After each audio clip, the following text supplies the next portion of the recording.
जय माता दी दोस्तों यारों, आज जरूर सुने। एक समय भगवान बुद्ध अपने शिष्यों को उपदेश दे रहे थे। वीडियो में आगे बढ़ने से पहले अगर आप सब हमारे चैनल भक्ति में शक्ति 8824 पर पहली बार आए हैं तो अपने इस चैनल को सब्सक्राइब जरूर कर ले। तब उनके किसी शिष्य ने उनसे ये 3 सवाल किए। पहला, कौन किसके भाग्य का खाता है? दूसरा, संसार का सबसे बड़ा बलवान कौन है? तीसरा, जो अपनी बात से मुकर जाता है उसका अंत में क्या अंजाम होता है? गौतम बुद्ध कहते हैं, तुम्हारे ये तीनों ही प्रश्न बहुत ही महत्वपूर्ण है, क्योंकि इन तीनों प्रश्नों के उत्तर हर मनुष्य को जानना जरूरी होता है। इसलिए मैं तुमको ये कहानी सुनाता हूँ। उस कहानी में तुमको तुम्हारे इन तीनों प्रश्नों के जवाब मिल जाएंगे। कृपया तुम कहानी को ध्यान लगाकर सुनना। एक जंगल में एक विशाल बरगद का पेड़ था। उस पेड़ पर एक बाज पक्षी रहता था। उस बरगद से थोड़ी ही दूर पर एक बिल था। उस बिल में एक सर्प रहता था। फिर एक दिन जैसे ही सर्प दिल से बाहर निकलने लगा तो उस सर्प को वह बाज पक्षी देख रहा था। जब सर्प बिल से बाहर निकालने लगा तो उसी समय बाज सर्प पर झपटा, परंतु सर्प अपने बिल से अधिक बाहर नहीं निकला था, इसलिए वह वापस बिल में चला गया। फिर थोड़ी देर बाद सर्प ने अपना मुंह बिल से बाहर निकाला और देखने लगा कि बाज पक्षी यहीं पर है या कहीं पर चला गया। फिर वह बाज पक्षी दोबारा उस सर्प पर झपटा, परंतु वह फिर से वापस अपने बिल के अंदर छुप गया। जैसे ही सर्प अपने बिल से बाहर निकलने का प्रयास करता तो बाज उस पर हमला करता और उसे उठाकर ले जाने की कोशिश करता। बाज मन में सोच रहा था कि जब भी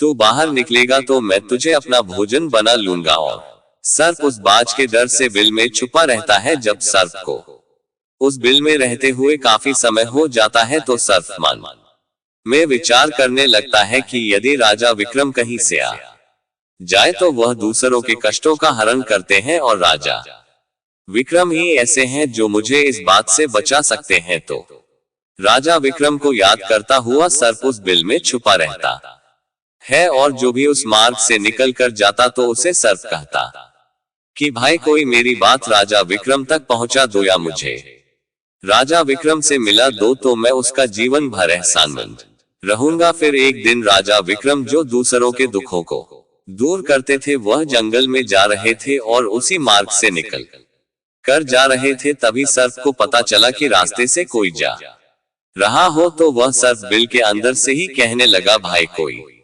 मुझे राजा विक्रम से मिला दे तो मैं उसका जीवन भर एहसान मंद रहूंगा। ये बात जब राजा विक्रम ने सुनी तो राजा विक्रम कहने लगा, क्यों भाई, आपको राजा विक्रम से क्या काम है? तो सर्प कहने लगा, देखो भाई, राजा विक्रम दूसरों के दुखों का हरण करते हैं और मैं बहुत दिनों से इसी बिल में पड़ा हुआ हूँ। मैं बहुत दुखी हूँ। यदि मैं इस बिल से बाहर निकलता हूँ तो इस वृक्ष पर एक बाज पक्षी का निवास है। वह बाज मुझ पर उसी समय हमला करता है, इसलिए मैं इस बिल से बाहर नहीं निकलता हूँ और ना ही मुझे कुछ खाने को मिलता है। मैं ऐसे ही इस बिल में पड़ा हुआ हूँ, ऐसे ही अपना जीवन व्यतीत कर रहा हूँ। राजा विक्रम कहने लगे कि हे सर्पराज, मैं ही राजा विक्रम हूँ, बताओ तुम्हारे कष्ट का निवारण कैसे करूं? तो सर्प कहने लगा, हे महाराज, जैसा आपको उचित लगे ऐसा ही कीजिए, लेकिन मेरा इस बात से पीछा छुड़ा दीजिए, नहीं तो यह एक दिन मुझे मार डालेगा। राजा विक्रम कहने लगे, हे सर महाराज, तुम कहो तो मैं तुम्हें इस वन में कहीं दूर छोड़ दूं। सर्प कहने लगा, महाराज, जब आप मुझे दूर छोड़ने जाओगे तो ये बाज हमें देख लेगा और यह वहीं पर जाकर फिर से बैठ जाएगा और मौका मिलते ही यह मुझे मार डालेगा। राजन, आप मुझे कुछ समय के लिए आपके अंदर में बिठा लीजिए। आप पेट में बैठने के लिए मुझे स्थान दे दीजिए। जब इस बाज को पता नहीं चलेगा कि सर्प कहाँ गया और मैं तुम्हारे साथ इस वन से बहुत दूर चला जाऊंगा और आगे जाने के बाद मैं तुम्हारे पेट से बाहर आ जाऊंगा। राजा विक्रम कहने लगे, ठीक है सर्प, आज आप मेरे पेट में प्रवेश कर जाए। राजा विक्रम अपना मुंह खोल देते हैं और वह सर्प राजा विक्रम के पेट में प्रवेश कर जाता है और राजा विक्रम के पेट में जाकर के बैठ जाता है। जब राजा विक्रम वन में आगे गए और आगे काफी दूर पहुंचने के बाद उस सर्प से कहने लगे कि हे नागराज, अब आप मेरे पेट से बाहर आ जाए, अब ये सुनसान वन है, इसमें कोई बाज आपको परेशान नहीं करेगा। ये बात सुनकर नागराज कहने लगा कि नहीं महाराज, अब मैं आपके पेट से बाहर निकलने वाला नहीं हूँ। राजा विक्रम ने कहा, क्यों भाई, आपने तो मुझसे ये वादा किया था कि आप मुझे आगे सुनसान वन में छोड़ देना, मैं आपके पेट से बाहर निकल जाऊंगा। अब क्या हुआ, सुनसान वन आ गया, अब आप बाहर निकलिए। सांप कहने लगा कि देखो महाराज, जैसा रहने का आनंद आपके पेट में है वैसा उस बिल में नहीं मिलता। अब मैं तुम्हारे पेट से कभी बाहर नहीं निकालूं। राजा विक्रम मन में सोचने लगे कि यह तो बड़ा ही दुष्ट सर्प है, अब मैं क्या करूं। और उसके जहर के प्रभाव से महाराज विक्रम का पूरे शरीर से कोट फूटने लगा। महाराज विक्रम के शरीर से कोट निकल आया। राजा विक्रम मन में सोचने लगे कि अब मैं यदि राजधानी को वापस जाऊंगा तो यह अभी संभव नहीं है, क्योंकि मैं इस वक्त खोरी हो गया हूं और मुझे इसी वन में रहकर इस नागराज से भी छुटकारा पाना है। ये सोचकर महाराज विक्रम एक पेड़ के नीचे झोपड़ी बनाकर सो जाते हैं। उनके शरीर से को टपकने लगा और बदबू आने लगी, जो कि सर्प का जहर था। सर्प कुंडली मारकर राज विक्रम के पेट में बैठा हुआ था। राजा विक्रम उस वन में पड़ी हुई एक कोड़ी की हालत में है। अब इधर उन्हीं के समय एक प्रसिद्ध जनपद था श्रावस्ती, और श्रावस्ती नगरी के महाराजा थे ताम्रध्वज। महाराज ताम्रध्वज के 3 पुत्रियां थी और राजा ताम्रध्वज बड़ा अहंकारी और बड़ा ही अभिमानी राजा था। फिर एक दिन उसने अपनी तीनों बेटियों से पूछा कि बताओ बेटियों, तुम किसके भाग्य का खाती हो। फिर उनमें से 2 बेटियां तो राजा के डर से कहती हैं कि पिताजी, हम तो आपके भाग्य का ही खाते हैं। परंतु उनमें से राजा की एक चित्ररेखा नामक बेटी थी, वह चित्ररेखा अपने पिता ताम्रध्वज कहती है कि नहीं पिताजी, मैं किसी के भाग्य का नहीं खाती हूँ, मैं तो केवल अपने ही भाग्य का खाती हूँ। उस बेटी की बात सुनकर राजा को बहुत क्रोध आया और राजा ने उसी समय नाई और ब्राह्मण को बुलाया और नाई और ब्राह्मण से कहने लगा कि इन दोनों बेटियों का रिश्ता तो आप किसी राजा के यहाँ करके आइए, और जो ये बड़ी वाली बेटी है इसका रिश्ता किसी कूड़ी कलंक की या जिसके हाथ पैर नहीं हो उसके साथ करके आइए। फिर राजा का आदेश मिलते ही नाई और ब्राह्मण उन तीनों बहनों का रिश्ता करने के लिए चल देते हैं। उन्होंने राजा की दोनों छोटी बेटियों का रिश्ता तो राजवंशों में कर दिया, परंतु तीसरी बेटी के लिए वर ढूंढते ढूंढते हुए उसी वंश से निकाल कर जा रहे थे जिस वन में राजा विक्रम अपनी झोपड़ी में कोड़ी के रूप में पड़े हुए थे। उनके शरीर से कोढ़ बह रहा था।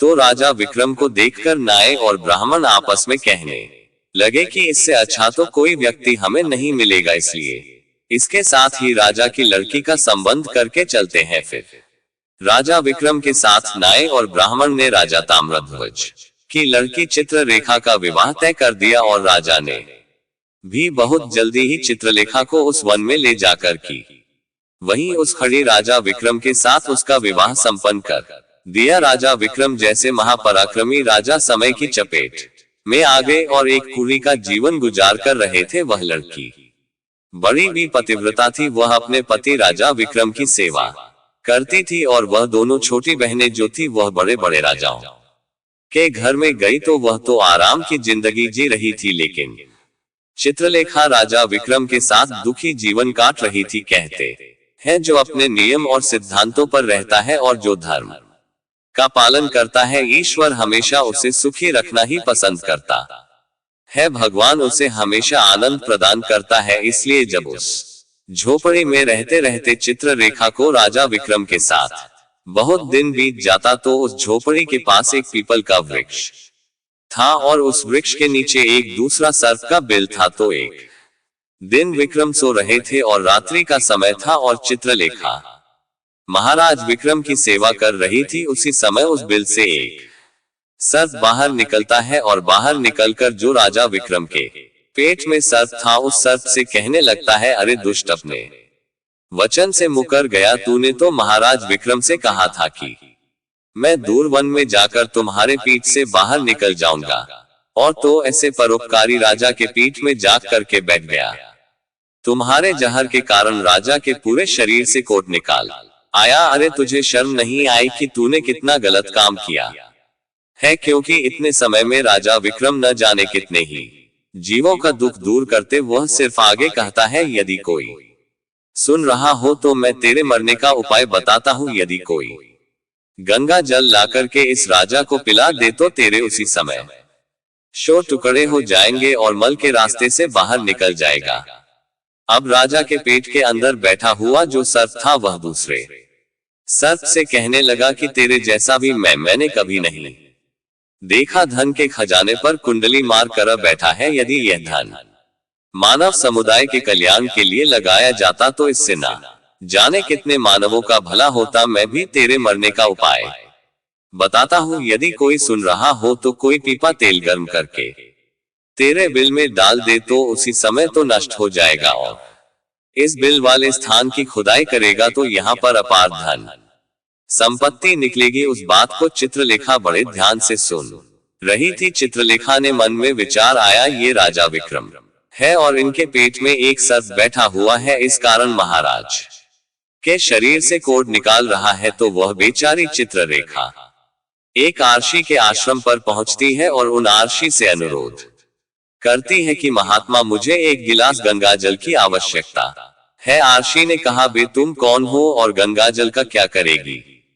तो वह चित्ररेखा कहने लगी, ही मुनिवर मैं राजा तमध्वज की बेटी चित्ररेखा हूँ और मेरे पति के लिए मुझे दवा के रूप में गंगाजल चाहिए। उस आर्षी ने उसे एक गिलास गंगाजल दे दिया। अब चित्ररेखा गंगाजल लेकर जल्दी ही महाराज विक्रम के पास पहुंच गई और पहुंचकर महाराज विक्रम से कहने लगे कि महाराज ये दवाई है आपके कोढ़ को सही करने के लिए, आप इसे ग्रहण कीजिए। राजा विक्रम उस गंगाजल को पी गए और जैसे ही राजा विक्रम ने उस गंगाजल का पान किया तो उस सर्प के उसी समय 100 टुकड़े हो गए। जो पेट में था वह सर्प नष्ट हो गया। वह धीरे धीरे राजा के शरीर से मल के रास्ते से बाहर निकल आया। अब तो राजा का कोढ़ धीरे धीरे सही होने लगा और कुछ ही दिनों में राजा का कोढ़ बिल्कुल सही हो गया। राजा का पूरा उपचार हो गया। राजा पहले की तरह स्वस्थ हो गए। अब राजा विक्रम से चित्ररेखा कहने लगी, हे महाराज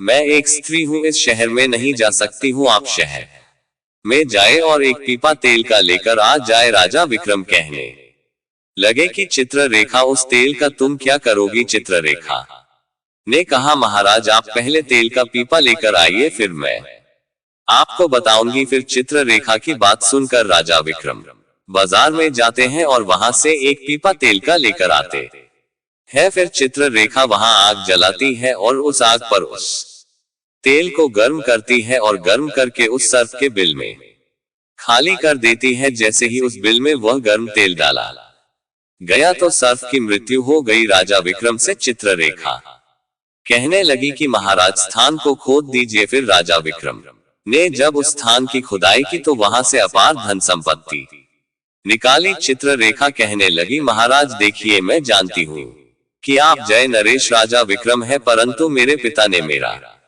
अपमान किया है और मुझे एक कोढ़ाई को दिया था, परंतु मैं मेरे भाग्य का खाती हूँ, इसलिए इसी स्थान पर मेरे पिता का जो महल है उससे अच्छा महल बनना चाहिए। राजा विक्रम कहने लगी, चित्ररेखा तुम कैसी बातें कर रही हो? हम नरेश है, भला यहाँ पर महल क्यों बनाएंगे? आप उज्जैन नगरी को चलिए। परंतु राजा विक्रम के कहने पर भी चित्ररेखा नहीं मानी। फिर राजा विक्रम ने उस वन में एक शानदार महल का निर्माण करवाया। इस संसार में सबसे बलवान समय होता है और कोई बलवान नहीं होता है। जिसका समय अच्छा होता है वह आगे बढ़ता रहता है और जिसका समय खराब हो जाता है, जिसका समय विपरीत होता है, वह पतन की ओर अग्रसर हो जाता है। राजा ताम्रध्वज पर एक दूसरा राजा आक्रमण कर देता है और उस आक्रमण में तमध्वज पराजित हो जाता है और राज अपने परिवार हित प्राण बचाने के लिए उसी वन में पहुंच जाता है। जब वन में राजा भूखा प्यासा भटक रहा था, फटे हुए वस्त्र और भूख से पीड़ित और प्यास से राजा का गला सूखा जा रहा था, तो राजा घूमते घूमते उस चित्ररेखा और राजा विक्रम के महल के नजदीक से गुजरता है। तो चित्ररेखा अपने पिताजी को पहचान जाती है। चित्ररेखा ने अपने एक सेवक को भेजा और सेवक भेजकर महाराज ताम्रध्वज, जो कि एक फटी हुई हाल में थे, उनके पास वस्त्र नहीं थे, उन्हें बुलवाया। ताम्र दज ने सोचा कि यह ना जाने कौन है और हमें क्यों बुला रही है। जब राजा ताम्रध्वज उस लड़की के पास पहुंचे तो लड़की को पहचान लिया चित्ररेखा ताम्रध्वज से कहने लगी कि पिताजी मैं वही चित्ररेखा हूँ और मैं आपसे ये कहती थी कि मैं मेरे भाग्य का खाती हूँ। देखिए मैं मेरे ही भाग्य का खाती हूँ, आपके भाग्य का नहीं खाती हूँ। आपने ने मुझे एक कुरी को दिया था परंतु मेरे भाग्य में तो एक सम्राट लिखा था। देखिए पिताजी मैं उज्जैन नरेश राजा विक्रम की पत्नी हूँ। राजा ताम्रध्वज मन में विचार करता है और अपनी उस लड़की से अपने अपराध के लिए क्षमा मांगता है। इस संसार में सबसे बड़ा बलवान समय है और हर कोई व्यक्ति किसी दूसरे के भाग्य का नहीं खाता है। हर कोई यह सोचता है कि यह मेरे भाग्य का खा रहा है, नहीं कोई किसी के भाग का नहीं खाता है। जो कोई खाता है वह अपने भाग्य का ही खाता है। हर दाने दाने पर खाने वाले का नाम होता है। आप ये ना सोचे कि हम किसी को खिला रहे हैं, आप किसी को खिलाने वाले कौन होते हैं। इस संसार को खिलाने वाला तो एक ही है और वह है भगवान शिव शंकर, जो अपनी बात से मुकर जाता है उसका अंत वही होता है। जो राजा विक्रम के पेट में बैठे हुए उस सर्प का हुआ था, अंततः वह विनाश को प्राप्त होता है। हमेशा सत्य की ही जीत होती है और अधर्मी अत्याचारी और पापियों का अंत होता है। इस तरीके से राजा विक्रम और उसकी पत्नी चित्ररेखा ने राजा ताम्रध्वज का बड़ा स्वागत किया। वह राजा विक्रम महाराज ताम्रध्वज को अपने साथ उज्जैन ले आए और में राजा विक्रम ने अपनी सेना राजा ताम्रध्वज के साथ भेजी और जिस राजा ने ताम्रध्वज को पराजित किया था उससे अपना राज्य वापस पा लिया। जिसकी किस्मत अच्छी होती है, जिसके कर्म अच्छे होते हैं, उसे ईश्वर कहीं ना कहीं से देता है। हम और तुम तो अपने परिवार का पालन करने में भी हिचक जाते हैं, लेकिन इस संसार का पालन करने वाले को देखिए, वह पूरे संसार का हर जीव जंतुओं का ध्यान रखता है। वीडियो अगर पसंद आया हो तो वीडियो को लाइक और हमारे चैनल भक्ति में शक्ति 8824 को सब्सक्राइब करें और अपने दोस्तों के साथ शेयर करें। धन्यवाद और कमेंट करके बताएं वीडियो कैसी लगी। हमें आपके सपोर्ट की बहुत आवश्यकता है। धन्यवाद।